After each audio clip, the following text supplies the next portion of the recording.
ကဲဒီနေ့ကတော့ဘယ်သွားမလဲဆိုရင်မြို့ထဲကိုသွားပါမယ်ဝယ်စရာလေးတချို့နဲ့နောက်ပြီးတော့စုံစမ်းစရာကိစ္စလေးတချို့ရှိလို့ပေါ့နော်အဲ့လိုဆိုတော့မြို့ထဲကိုသွားမှာဖြစ်ပါတယ်ဒါကတော့ဟိုတနေ့ကပြတဲ့အတိုင်းပဲဒါကတော့အိမ်ရှိပေါ့နော်ဆိုတော့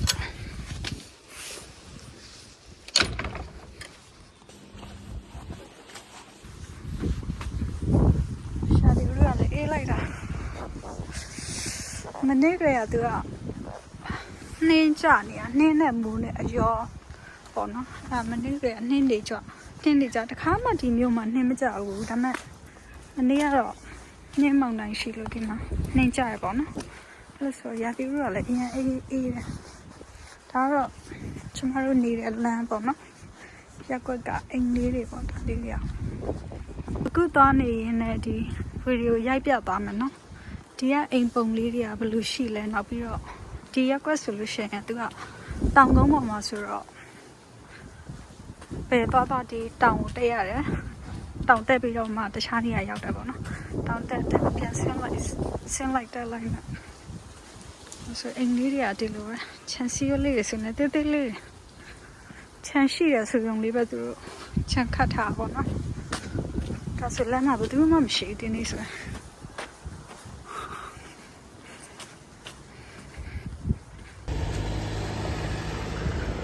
နေရကြတော့မှထွက်ချင်တယ်လို့မထွက်ချင်တယ်လို့ပေါ့နော်ဒါကြတော့ဒီရောက်ကအိမ်လေးတွေပေါ့ဒါပေမဲ့တော်တော်များများသူတို့အိမ်ပုံစံကြီးအကောင်လုံးကဒီပုံစံလေးပဲတစ်သားနဲ့ဆောက်ထားတယ်နောက်ပြီးတော့အဲ့တစ်သားအောင်တော့သူတို့ဘာလဲဆေးတုပ်ထားပေါ့နော်ကြာရှည်ခံအောင်လို့ဒါပေမဲ့ဒီအားကြောင့်ဒီရက်ကွက်မှာရှိတဲ့အိမ်တော်တော်များများကဘာလဲဆိုရင်နှစ်100တက်တန်းကျော်တဲ့အိမ်ကြီးများတယ်ပေါ့နော်အဲ့လိုဆိုတော့ဒီမှာဆိုတောင်တက်နေရပြီကောင်းမတက်ခဏနေပြန်ဆင်းပြီးတော့ဟိုဘက်ယူရဲပဲရောက်မယ်ပေါ့နော်ယူတော့မယ်ခုနကတော့ကြည့်ပါဦးအိမ်မောကနေဆင်းလာတဲ့အချိန်မှာနည်းနည်းလင်းနေရနော်လင်းပြီးတော့ဘာမှမိုးမမရအောင်အခုကြည့်မိုးပဲနည်းနည်းကျလာပြန်မယ်မိုးပဲကျလာတယ်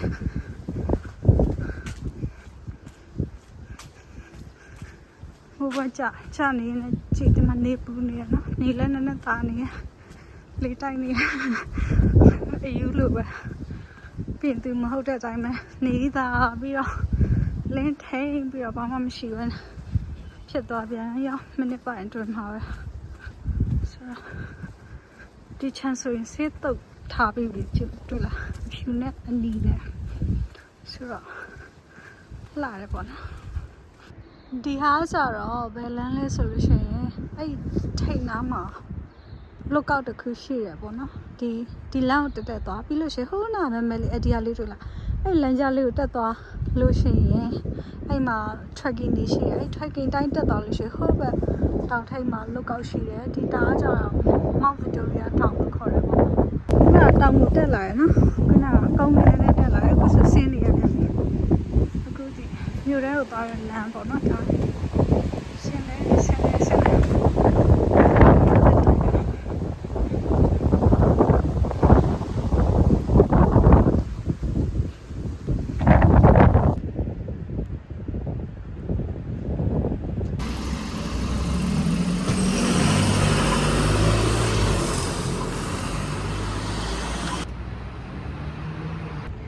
ဒီဟာကြတော့သူတို့ရဲ့ဒီ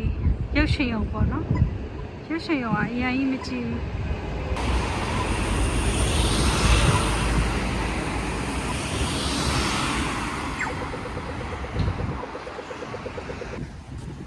ဒီနေရာနေစပြီးတော့မှမြို့တဲလို့ပြောလို့ရတယ်ပေါ့နော်ဘာလို့ဆိုဆိုင်တော်တော်များများဒီမှာရှိတယ်ဆိုတော့ညပိုင်းနေဆိုရင်လည်းအစီအကားဆုံးနေရာတော့ဒီနေရာပဲပေါ့နော်ကျန်တဲ့နေရာတွေပိတ်ထားမယ်ဒါပေမဲ့ဒီနေရာတော့မပိတ်ဘူးဒါပေမဲ့အခုဆိုရင်တော့ဒီကအရန်ကြီးမရှိဘူးဘာလို့လဲဆိုတော့ရာသီဥတုကအေးနေတာတခုရယ်နောက်တစ်ခုကတော့ရုံတက်ရဖြစ်နေတာပေါ့နော်နောက်ပြီးတော့ငကိုကလည်းဒီမြို့ကကြတော့လူကြီးတိတ်ပြီးတော့မှထူထပ်တဲ့မြို့မဟုတ်တော့ခုလိုမျိုးဆိုရင်တော့လူမရှိပါဘူး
လန်ထဲမှာဆိုရင်အာရှဆိုင်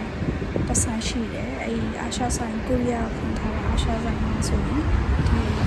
နီးစပ်ဆိုင်အာရှအစားဆိုင်ပေါ့နော်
One's toilet. Yeah.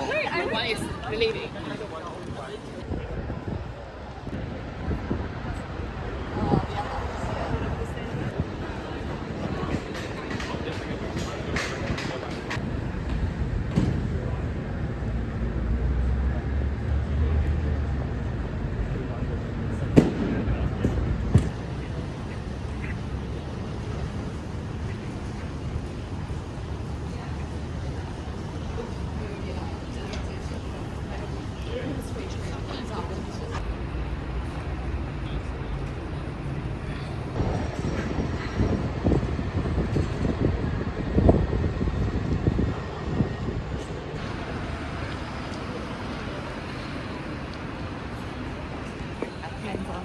Bible direct.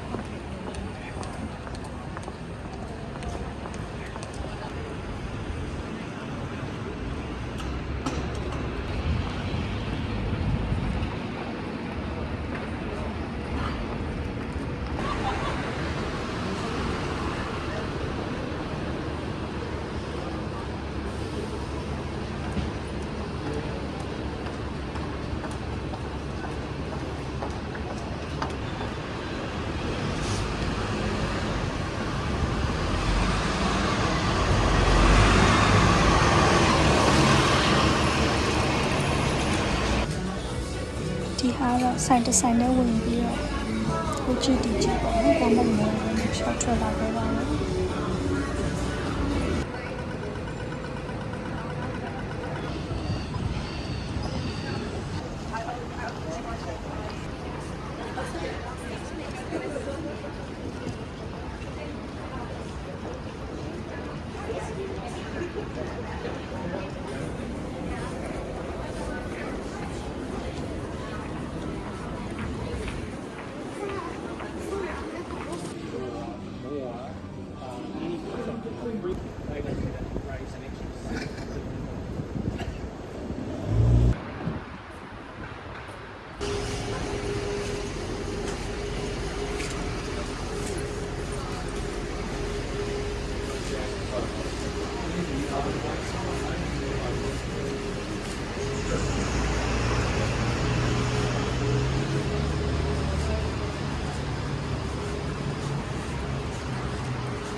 That's it.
ဒါကြတော့ခုနပြတဲ့ဒီလှုပ်တော်ရုံဝင်ရနေအထွက်ဟိုဘက် Victoria University ကိုအသွားပေါ့နော်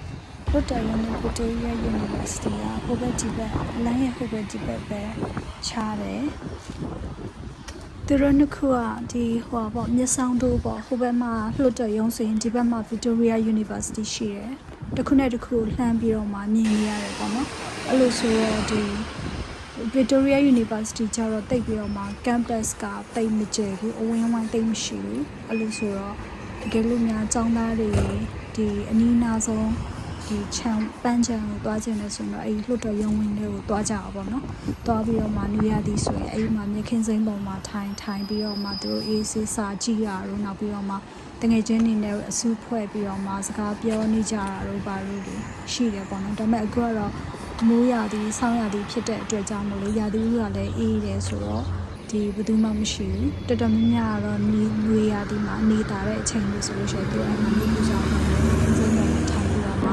စကားတွေပြောကြတယ်စာတွေလုပ်ကြတယ်ပေါ့နော် ဒါကတော့ Victoria ကျောင်းရဲ့ဒီခြံဝင်းထဲကိုရောက်ပြီပေါ့နော်သူရဲ့ campus ထဲရောက်ပြီ campus လို့သာပြောတာအဲ့လိုမျိုးတတိတသက်နဲ့ခြံရင်းခတ်ပြီးတော့မှ campus ရဲ့လို့တော့မဟုတ်ပါဘူးဒီလမ်းဘေးမှာပဲပေါ့နော်အခုဆိုရင်တော့ဒါသူရဲ့ခေါင်းမိုးအောက်မှာရှိနေတာပေါ့နော်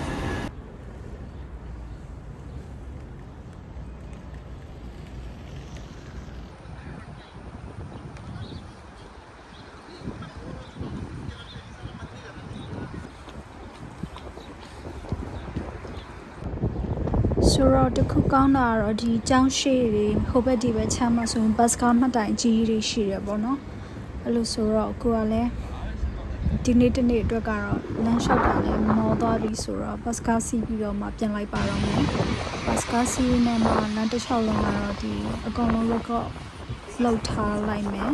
ကြည့်ကျင်တော့ဆက်ပြီးတော့မှကြည့်လို့ရတယ်